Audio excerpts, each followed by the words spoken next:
Hey everyone, it's Emily. Welcome back on my channel. Today's video is going to be my top 5 books that I'm hoping to read this spring. I've noticed that I need those little bit of a goal, but if I do them monthly, it can be a little bit overwhelming and I'm not enjoying myself. So having 5 books that I'm hoping to read during the next 3 months definitely helps me pinpoint which ones I really want to go for. The first book that I'm hoping to read is this one. This is Wool by Ngozi, and I have been in the middle of this book for months. I'm not in the middle, but I'm at 149 pages into this book, and for some reason I stopped reading it. I started reading something else and I just never went back.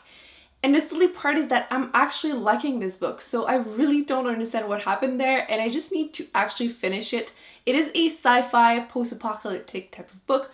Always a big fan of this, and there's a little bit of a thriller aspect to it, so it's even better. It's 5 stories in one book for this one, and I know there's a second and a third book, so it is a trilogy, and I want to read the whole thing. I'm really intrigued. In this world, people end up living in a silo. I believe there's more than one actually, and there's like 100 different levels, so some people in the bottom works more mechanic, and on top it's more politic. There's some problems since it's been years and years and years, and on the outside, since it's like the apocalypse, people can't live in there. They have to survive in a silo, and you're basically following the police officer in the first story, and just things start happening. I read the first 2 stories. I'm like starting the third one, and I just need to continue because I did enjoy it.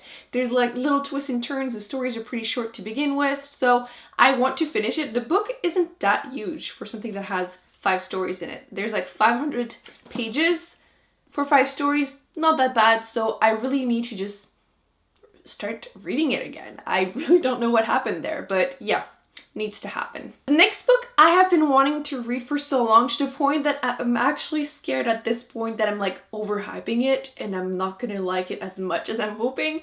Hopefully by reading it this month, it really needs to happen this month, then everything's gonna be okay and I'm gonna realize that it's just as awesome as it looks.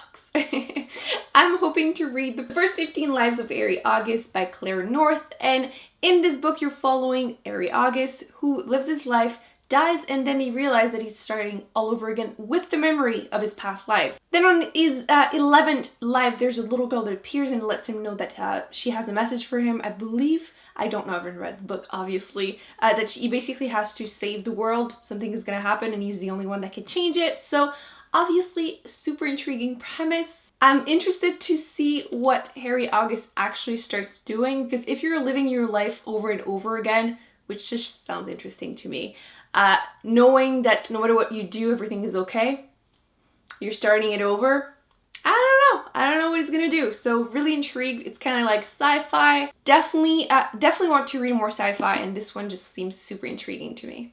One of my goals this year was to actually read more classics, and I did really well for the first month.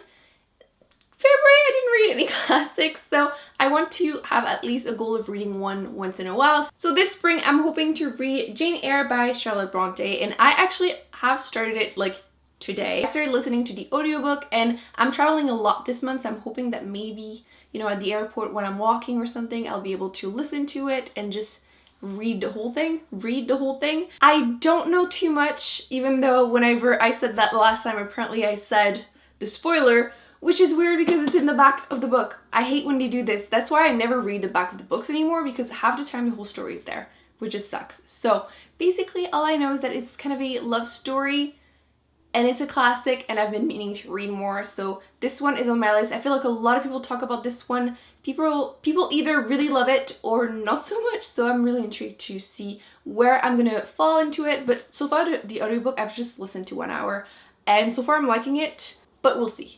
The next book I'm including 2 because the first one is really short, but I'm hoping to read at least 1 book from this author, and it is Chimamanda Ngozi Adichie, and this first little book that you haven't even seen in a haul, so spoiler alert, this is going to be my next haul. This is We Should All Be Feminist, and it is it's an essay, so it's incredibly short. It's like 50 pages, so I kind of felt bad including this as one of the books that I want to read, but I wanted to read more of her books. I know a lot of them are more like feminist topics, which I am obviously into. If you have any recommendation, by the way, feel free to leave them down below. But I've been meaning to read some of her books, including this one. Another one that I hauled earlier was Thing Around Your Neck, which also is this one. I believe it's 12 stories in one book, again about USA, Africa, men, women. So basically, I want to read more of her books because I've heard so many great things, but I haven't read any yet. Last but not least, I'm really excited. Does that count as a classic?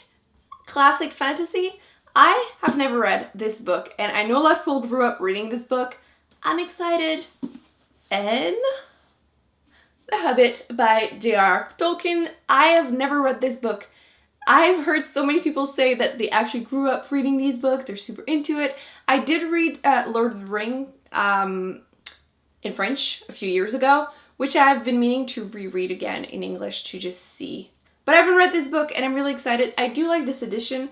I'm not sure which one it is. I know it's from HarperCollins, but I don't know the details, but it's pretty short. I know it's like more for kids since he did write it for his kids, but I'm intrigued to see how I'm gonna feel about it. I'm really excited. Cannot wait. So those are some of the books that I'm hoping to read in March, April, and May. Do you have any books that you are planning on reading in the next 3 months? Any goals you're trying to achieve? Don't forget to give this video a big thumbs up and to subscribe, and I will see you in my next one. Bye.